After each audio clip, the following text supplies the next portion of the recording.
vous mentionnez les 4 éléments d'intervention, à savoir centrer, évaluer, valider, agir.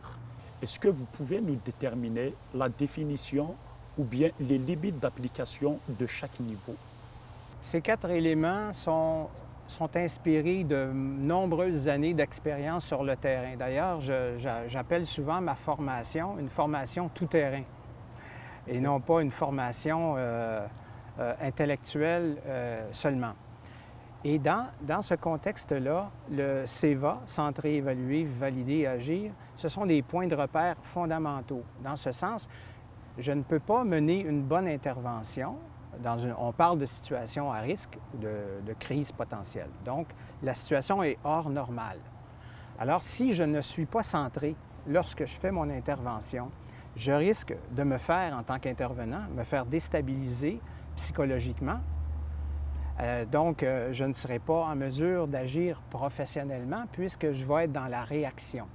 Alors, l'importance de me centrer est fondamentale, physiquement, émotionnellement et mentalement, bien entendu, pour mener à bien mon intervention.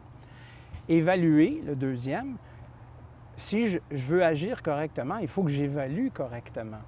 Donc, j'ai des échelles de comportement qui vont m'aider à tenter d'identifier à quel degré peut-être la personne se retrouve dans son comportement pour aller chercher les outils adéquats.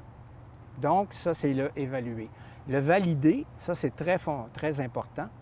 Le valider me permet de vérifier ce que j'ai évalué. Alors, dans la mesure que c'est possible que j'interagisse avec la personne, je vais aller confirmer si j'ai bien compris, si j'ai bien saisi qu'est-ce qui se passe à l'intérieur de la personne. Parce qu'une personne peut avoir un comportement qui semble agressif, mais c'est peut-être du désarroi, de la peur derrière. Donc, je vais aller valider qu'est-ce qui est le fondement derrière ce comportement-là pour en arriver à ma 4e étape, agir avec tous les éléments que j'ai été chercher au préalable. Donc, je vais agir d'une façon adéquate.